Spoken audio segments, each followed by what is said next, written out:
வணக்கம் ஃப்ரெண்ட்ஸ், நம்ம இந்த வீடியோவில் பார்க்க போகிறது டிஎன்பிஎஸ்சி குரூப் 2 குரூப் 2A எக்ஸாமுக்கான யூனிட் 8 டாப்பிக்கில் தமிழ் இலக்கிய வரலாறுகளில் 8 தொகை நூல்கள் பார்த்துட்டு வரோம். ஸோ அதில் அகப்பொருள் சார்ந்த 5 நூல்கள் ஆல்ரெடி வீடியோவில் பார்த்தாச்சு. இன்றைக்கி நம்ம பார்க்க போகிறது புறப்பொருள் சார்ந்த நூல்கள். ஸோ இதில் ரெண்டே நூல்கள் தான், பதிற்று பற்றும் புறநானூறும். கடைசியாக பார்த்திங்கன்னா பரிபாடல், அது அகமும் புறமும் 2 கருத்துக்களையும் கூறக்கூடியது. ஸோ இந்த 3 நூல்களையும் நம்ம இந்த வீடியோவில் பார்த்தலாம். ஃபஸ்ட்டு பார்த்திங்கன்னா பதிற்று பத்து. ஸோ இந்த பதிற்று பத்துல பாத்தீங்கன்னா 10 சேர அரசர்களை பற்றி 10 புலவர்கள் 10 பாடல்கள் பாடிய மொத்த 100 பாடல்களோட தொகுப்பு தான் இந்த பதிற்று பத்து. எல்லாமே 10, ஓகேவா? 10 சேர அரசர்கள், அந்த சேர அரசர்களை பற்றி பாடிய 10 புலவர்கள் 10 பாடல்களா பாடி மொத்தம் 100 பாடல்களோட தொகுப்பு தான் இந்த பதிற்று பத்து. அடுத்து பாடான் திணையில் அமைந்துள்ளது, ரொம்ப முக்கியம். ஒரு எக்ஸாம்ல கேட்டிருந்தாங்க, பதிற்று பத்து எந்த திணையில் அமைந்துள்ளது அப்படின்னா பாடான் திணையில் அமைந்துள்ளது. பாத்தீங்கன்னா முதல் 10 பாடல்களும் இறுதி 10 பாடல்களும் கிடைக்கல. ஸோ மொத்தம் இந்த நடுவில் இருக்க 80 பாடல்கள் தான் நமக்கு கிடைச்சிருக்கு. அடுத்து பார்த்தீங்கன்னா முதற் 10ங்கிறது உதயஞ்சேரல், இறுதி 10 யானைக்கட்சை மாந்தரஞ்சேரல் இரும்புரை, இவங்க 2 பேர் பத்தினது. ஸோ அவங்க பத்தின டீட்டெயில் தான் நமக்கு இன்னும் பாடல்கள் தான் கிடைக்கல அப்படின்னு சொல்றாங்க. அடுத்து இதை தொகுத்தவர் தொகுப்பித்தவரை பற்றியெல்லாம் தெரியல. அடுத்து இந்த ஒவ்வொரு பாடலுக்கும் பின்னாடியும் இங்க பாக்குறோம் இல்லையா, 100 பாடல்கள் இருக்குன்னு பாக்குறோம் இல்லையா, ஒவ்வொரு பாடல்களுக்கு பின்னாடியும் அது எந்த துறை சார்ந்தது அந்த பாடல், அதோட வண்ணம் என்ன, தூக்கு என்ன, பாடலோட பெயர் என்னன்னு சொல்லி எல்லா டீட்டெயிலுமே ஒவ்வொரு பாடலோட பின்னாடியும் இருக்கும் அப்படின்னு சொல்றாங்க. அதே மாதிரி ஒவ்வொரு 10 பாடல்களோட இறுதியிலும் அந்த பத்தினை கூறும் வரலாற்றை கொண்ட பதிகம் காணப்படுகிறது. இந்த பதிகம் அப்படிங்கிறது என்னன்னா, எப்படி நம்ம இது ராஜராஜ சோழனோட மெய்கீர்த்திகள் பார்த்தோமோ, அதாவது கல்வெட்டு செப்பேடுகள்லாம் காணப்படக்கூடிய மெய்கீர்த்திகள் மாதிரி அது பத்தின டீட்டெயில் இந்த பதிகத்துல அமைஞ்சிருக்கும் அப்படின்னு சொல்றாங்க. இது ஒவ்வொரு 10 பாடல்களுக்கு இறுதியிலும் அமைஞ்சிருக்கும், ஓகேவா? அடுத்து இந்த 4ஆம் 10 ஐங்குறு நூற்றோட 18ஆம் 10 போல அந்தாதி தொடையால் ஆனதுன்னு சொல்றாங்க. ஸோ இந்த 4ஆம் 10 மட்டும் ஐங்குறு நூற்றில் இருக்கக்கூடிய 18ஆம் 10 போல இருக்கும், அந்தாதி தொடையில அமைஞ்சிருக்கு. ஸோ இது எல்லாமே இந்த நூலோட டீட்டெயில்ஸு. அடுத்து இதில் நம்ம பார்த்தோம் இல்லையா, அந்த 10 பேர், அதில் நமக்கு ஃபஸ்ட்டு 10ம் கடைசி 10ம் நமக்கு கிடைக்கல. அண்ட் அது யார் எழுதுனாங்க அப்படிங்கிறதும் தெரியல.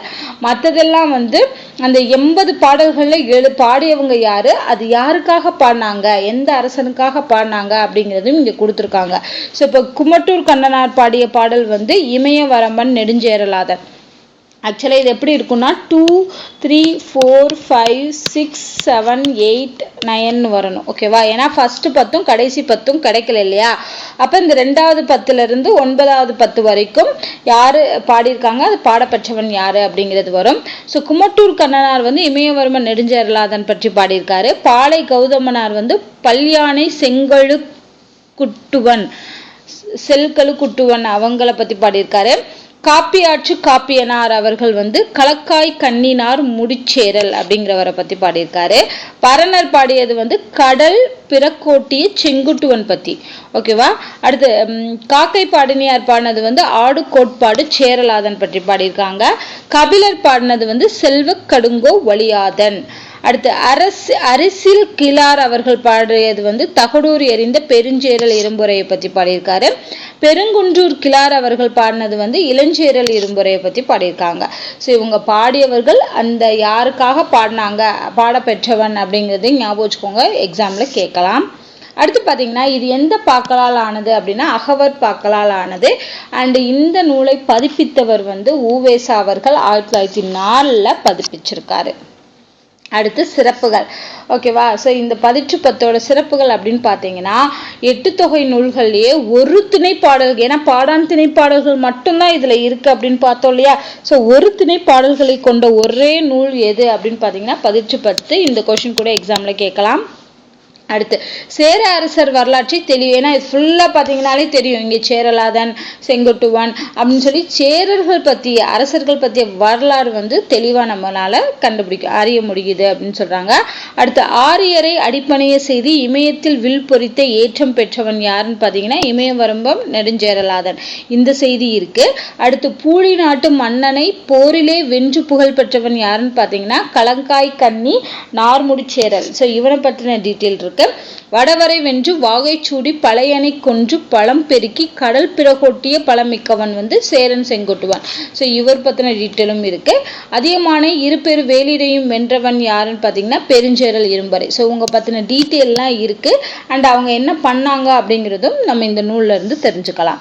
அடுத்து ஆடு கோட்பாட்டு சேரலாதோட கொடைத்தன்மையை வர்ணிக்கிறதுக்காக நச்சிள்ளையார் அவர்கள் ஒரு லைன் எழுதியிருக்காங்களாம். என்னன்னா, இரவலர்கள் தாமாகவே தன்னை நாடி வராவிட்டாலும் அவர்களை தேடி சென்று தேரிலே ஏற்றி வண்ணமுற வரிசை செய்வான் அப்படின்னு சொல்லி நச்சிள்ளையார் யாருடைய கொடைத்தன்மையை எழுதியிருக்காங்கன்னா ஆடு கோட்பாட்டு சேரலாதனோட கொடைத்தன்மையை எழுதியிருக்காங்க. அதாவது இரவலர்கள் இருக்காங்களே, அவங்க தேடி வரலாட்டியும் அவங்கள தேடி போய் அவங்கள தேர்ல கூட்டு அவங்களுக்கு செய்யக்கூடிய கொடைத்தன்மை உடையவன் அப்படிங்கிறத நம்ம இந்த பாடல் மூலமா 10 மூலமா தெரிஞ்சுக்கலாம்.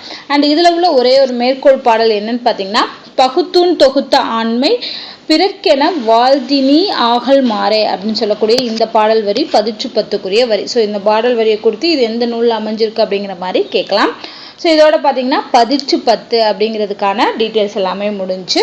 அடுத்த புறப்பொருள் சார்ந்த நூல் எதுன்னு பார்த்தீங்கன்னா புறநானூறு. ரொம்ப முக்கியமான நூல். இதுக்கு 2 பேர் இருக்கு. புறப்பாட்டு அப்படின்னு சொல்லியும் அழைக்கப்படுது. இதுக்கும் தொகுத்தவர் யாரு அப்படிங்கிறது தெரியலன்னு சொல்றாங்க. இதோட கடவுள் வாழ்த்து பாடலை பாடியவர் யாருன்னு பார்த்தீங்கன்னா பாரதம் பாடிய பெருந்தேவனார். அண்ட் இந்த கடவுள் வாழ்த்து பாடல் சிவபெருமானை பற்றிய பாடலாக இருக்கு. இதுல பாத்தீங்கன்னா 160 புலவர்கள் சேர்ந்து இந்த புறநானூற்று பாடலை பாடியிருக்காங்க. இதை பதிப்பிச்சவர் உவேசா 1894 பதிப்பிச்சுட்டு இருக்காரு. அண்ட் இந்த புறநானூற்றை நிறைய பேர் ஆங்கிலத்துல மொழிபெயர்த்திருக்காங்க. அதுல முக்கியமான பாடல்கள் சிலவற்றை மொழிபெயர்த்தவர் ஜி.யு. போப் அவர்கள். ஸோ இவர் என்ன தலைப்பில் மொழிபெயர்த்திருக்காரு அப்படின்னு பார்த்தீங்கன்னா, எக்ஸ்ட்ராக்ட்ஸ் ஃப்ரம் புறநானூறு அண்ட் புறப்பொருள் வெண்பாமாலை அப்படின்னு சொல்லக்கூடிய இந்த பேர்ல தான் மொழிபெயர்த்திருக்காரு. அடுத்து ஜார்ஜ் எல் ஹார்ட் அப்படிங்கிறவர் ஆங்கிலத்தில் 1999 மொழிபெயர்த்திருக்காரு. அது என்னன்னு பார்த்தீங்கன்னா, The 4000 Songs of War and Wisdom, an Anthology of Poems from Classical Tamil, the Purananuru அப்படின்னு சொல்லிட்டு இந்த தலைப்பில் ஜார்ஜ் எல் ஹார்ட் அவர்கள் மொழிபெயர்த்திருக்காங்க. ஸோ இது வரைக்கும் நம்ம மற்றதுல எதுவும் மொழிபெயர்த்தல் பற்றி பார்க்கல. பட் புறநானூறுல மட்டும் ஜி.யு. போப்போட மொழிபெயர்ப்பும் ஜார்ஜ் எல் ஹார்ட்டோட மொழிபெயர்ப்பும் இருக்கு. அடுத்து சிறப்புகள் பார்க்க போறோம். புறநானூறுனாலே பார்த்தீங்கன்னா பண்டைய கால தமிழ் மக்களோட வாழ்க்கை முறை, அவங்களோட நாகரிகம், பண்பாடு, வீரம், இது எல்லாத்தையும் தெரிஞ்சுக்கக்கூடிய ஒரு கருவூலமாக தான் நமக்கு புறநானூறு இருக்கு. இந்த கொஸ்டின் எக்ஸாம்ல கேட்டிருக்காங்க. ஸோ தமிழர்களோட வாழ்க்கை வரலாறை பத்தி சொல்லக்கூடிய நூல் அப்படின்னு பார்த்தோன்னா புறநானூறு தான். அது மட்டும் இல்லாமல் அவங்களோட அரசியல் முறை, சமூக வரலாற்றுக்கான விளக்கும் நூலாக நமக்கு புறநானூறு கிடைச்சிருக்கு. அண்ட் இதுல பார்த்தீங்கன்னா முடியுரை மூவேந்தர் பத்தி சொல்றாங்க. குறுநில மன்னர்கள், வேலீர், இவங்களை பத்தின டீட்டெயில் இருக்கு. போர் செய்திகள் இருக்கு. கையறு நிலை, நடுகள் பத்தின செய்திகள் இருக்கு. ஸோ நடுகள் பத்தின செய்தி இருக்கக்கூடிய நூல் புறநானூறு தான். அது மட்டும் இல்லாம மக்களோட புற வாழ்க்கை பற்றிய செய்திகளையும் கூறுது அப்படின்னு சொல்றாங்க. போரிலும் அறநெறியினை தமிழர்கள் கடைபிடித்ததை நெட்டியம்மையார் அப்படிங்கிற பாடலாசிரியர் புலவர் பாடியிருக்காரு. போரே இருந்தாலும் அங்கேயும் அறநெறியோட தான் தமிழர்கள் போரிட்டு இருக்காங்க அப்படிங்கிறத நெட்டியம்மையார் சொல்லியிருக்காங்க. அடுத்து கடலோட்டிய வேல்கெளி குட்டுவன் என்று சேரனையும் நளியிரு முன்னீர் நாவாய் ஓட்டியவன் என்று கரிகாலனையும் புகழ்கிறது. ஸோ இது ரொம்ப ரொம்ப முக்கியம். ஏன்னா முன்னீர் நாவாய் அப்படிங்கிற இந்த லைன் கேட்டிருக்காங்க. எந்த பாடல்ல வந்திருக்கு அப்படின்னு எதில் வந்திருக்குன்னா புறநானூறு. அண்ட் இந்த லைன் யாரை குறிப்பிடுது? கடலோட்டிய வேல்கிளை குட்டுவன் சேரனை, நளியிரு முன்னீர் நாவாய் ஓட்டியவன் கரிகாலனை. இந்த லைன் ஞாபகம் வச்சுக்கோங்க, எக்ஸாம்ல கேட்கலாம். அடுத்து களிறு, களிமா, காலால் தேர்ப்படை கொண்டு திகழ்வதுதான் மாண்புமிக்க அரசு என்றாலும் மாண்ட அறநெறி முதற்றிய அரசின் கொற்றம் என மதுரை மருதநில நாகனார் முழங்கியிருக்கார். ஸோ இந்த லைன் நமக்கு புறநானூற்று கிடைக்குது. அண்ட் புறநானூற்று பாடல்கள் நிறைய இருக்கு. அதுல பாத்தீங்கன்னா செல்வத்து பயனே ஈதல் அப்படிங்கிற லைனு, 9 நாளி உடுப்பவை 2. இதெல்லாம் வந்து எக்ஸாமில் கேட்ட லைன்ஸ், அதனால் நான் நல்லா ஞாபகம் வச்சுக்கோங்க. யானுயிர் என்பது அறிகை, வேண்மிகு தானை வேந்தற்கு கடனே. அடுத்து நல்லது செய்தல் ஆற்றிராயினும் அல்லது செய்தல் ஓம்புமேன். நிலம் பெயரினும் நின்சொல் பெயரல் வாழ்தல் வேண்டி பொய்க்கூறேன். இன்னாது அம்மை இவ்வுலகம் இனிய காண்க அதன் இயல்புணர்ந்தோரே. அடுத்து எவ்வழி நல்லவர் ஆடவர் அவ்வழி நல்லை வாழிய நிலனை. அடுத்து நீரின்றி அமையாது யாக்கைக்கு எல்லாம் உண்டி கொடுத்தோர் உயிர் கொடுத்தோரே. ஸோ இந்த லைன்ல ரொம்ப முக்கியமானது. யானை புக்க புலம் போல தானும் உண்ணான். அடுத்து யாதும் முறை அவரும் கேள். ஸோ இந்த பாடல் வரிகள் எல்லாமே புறநானூற்றோட பாடல் வரிகள் அண்ட் மேற்கோள்களாக நிறைய எக்ஸாமில் கேட்டிருக்காங்க. ஸோ அதனால் இந்த லைன்ஸ் எல்லாம் வந்து ஞாபகம் வச்சுக்கோங்க புறநானூற்றுக்கு. அடுத்து பார்த்தோம் அப்படின்னா ஃபைனலாக 8 தொகை நூலில் பரிபாடல் பார்க்க போகிறோம். ஸோ பரிபாடலில் வந்து பார்த்திங்கன்னா நம்ம ஏற்கனவே பார்த்தோம், அகம் சார்ந்த செய்திகளையும் புறம் சார்ந்த செய்திகளையும், அகமும் புறமும் இரு பொருட்களையும் பற்றி பாடப்படுவது தான் பரிபாடல். இந்த கொஸ்டின் எக்ஸாமில் கேட்டிருக்காங்க. ஓகேவா. அடுத்து இதுலேயும் பார்த்தீங்கன்னா பரிபாடல் அப்படின்னு சொல்லக்கூடிய ஒரு பாடல் ஒரு வகை பாவினால் தான் ஆனது அப்படின்னு பார்த்தோம். ஏற்கனவே பாடான் திரையால் பாடப்பட்டது 18 அப்படிங்கிறத பார்த்த மாதிரி பரிபாடலுக்கு பரிபாடல் அப்படிங்கிற ஒரு வகை பாவினால் தான் ஆனது. பரிபாட்டு அப்படிங்கிற பாங்கிறது என்னன்னா பரிந்து செல்லும் ஓசையுடைய செயல்களால் அமைந்தது அப்படிங்கிறதான் பரிபாட்டாம். இதோட சிறப்பு பேர் என்னன்னு பார்த்தீங்கன்னா ஓங்கு பரிபாடல். இதுவும் எக்ஸாம்ல கேட்டிருக்காங்க.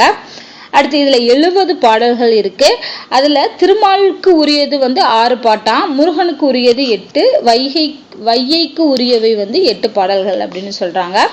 ஒவ்வொரு பாட்டோட இறுதியிலும் பார்த்தீங்கன்னா அது எந்த துறை சார்ந்தது, யார் எந்த புலவர் இயற்றிருக்காங்க, இசை யார் வகுத்தவங்க, பண்ணோட பெயர் என்னன்னு சொல்லி எல்லா டீட்டெயிலுமே ஒவ்வொரு பாடலுக்கு பின்னாடியும் இருக்கும். அந்த 77 பாடல்களுக்கு பின்னாடியும் இருக்குன்னு சொல்றாங்க. அண்ட் இந்த பாடல்கள் எல்லாத்தையுமே 13 புலவர்கள் பாடியிருக்காங்க. அதுல பார்த்தீங்கன்னா நாகனார், நல்லச்சுதனால் முதலிய 10 ஆசிரியர்கள் வந்து இந்த பாடலுக்கு இசை வகுத்திருக்காங்க அப்படிங்கிறதையும் சொல்றாங்க. அண்ட் இதோட அடிவரையறை அப்படின்னு பார்த்தீங்கன்னா 25 இருந்து 40 வரைக்கும் 40 அடிகள் வரைக்கும் அடிவரையறை இருக்கலாம். உரை எழுதியவர் வந்து பரிமேலழகர் அண்ட் பதிப்பித்தவர் வந்து உ.வே.சா 1918 பதிப்பிச்சிருக்காரு.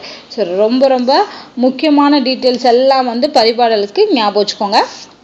அண்ட் இதோட சிறப்பு என்ன, இந்த நூலில் என்னென்ன சிறப்பு இருக்குது அப்படின்னா சங்க நூல்கள்லேயே வந்து பண்ணோடு பாடப்பட்ட நூல். இந்த கொஸ்டினும் எக்ஸாமில் கேட்டிருக்காங்க. சங்க நூல்கள்லேயே பண்ணோடு பாடப்பட்ட, அதாவது இசையோடு பாடப்பட்ட நூல் அப்படிங்கிறது வந்து பரிபாடல் மட்டும்தான். அண்ட் இதன்கண் திருமால் செவ்வேல் ஆகிய தெய்வ வழிபாட்டு பாடல்களும் வையை மதுரை ஆகிய இயற்கை காட்சி பாடல்களும் அமைஞ்சிருக்கு. கடவுள் பற்றின பாட்டும் இருக்கு, இயற்கை காட்சிகள் பற்றின பாடலும் இருக்கு. இதுல பாத்தீங்கன்னா நான் அப்படிங்கிற சொல் வந்து முதல்ல பயன்படுத்தியிருக்காங்க. இந்த பரிபாடல்ல தான் பயன்படுத்தியிருக்காங்க. நானுங்கிறது தன்மை ஒருமை இடப்பெயர். ஸோ இதுவும் கேட்கலாம், இலக்கண குறிப்புல கூட கேட்கலாம். தன்மை ஒருமை இடப்பெயர் என்னன்னா நான் அப்படிங்கிற சொல். இது முதல் பரிபாடல்ல தான் காணப்படுது. அடுத்து பாத்தீங்கன்னா நெய்தல், குவளை, ஆம்பல், சங்கம், கவளம், வெள்ளம் போன்ற சொற்கள் எல்லாமே வந்து எண்களை குறிக்கக்கூடியதாக பயன்படுது. அதாவது 100, 1000, 16,000, லட்சம், கோடி இதே மாதிரியான எண்களை குறிக்கிறதுக்கு இந்த சொற்களை எல்லாத்தையும் பரிபாடல்ல பயன்படுத்தியிருக்காங்க.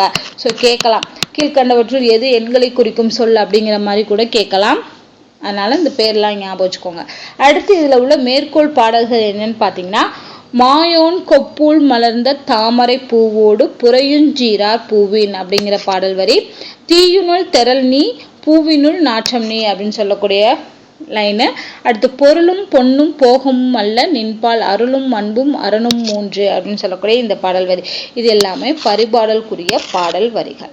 ஸோ அவ்வளோதான். இதோட வந்து 8 தொகை நூல்களில் உள்ள 8 நூல்களும் நம்ம பார்த்தாச்சு. அடுத்த வீடியோவில் 10 பாடல்கள். ஓகேவா. ஸோ 10 பாட்டு நூல்கள் வந்து பார்க்கலாம். தொடர்ந்து பாருங்கள். இதுக்கு முன்னாடி போட்ட வீடியோஸ் எல்லாமே பிளேலிஸ்ட்டில் இருக்குது. அண்ட் இந்த வீடியோ உங்களுக்கு பிடிச்சிருந்தா லைக் பண்ணுங்கள், ஷேர் பண்ணுங்கள். ஏதாவது டவுட் இருந்தால் கமெண்ட் பண்ணுங்கள். அண்ட் மறக்காமல் நம்ம சேனலை சப்ஸ்கிரைப் பண்ணுங்கள். நன்றி.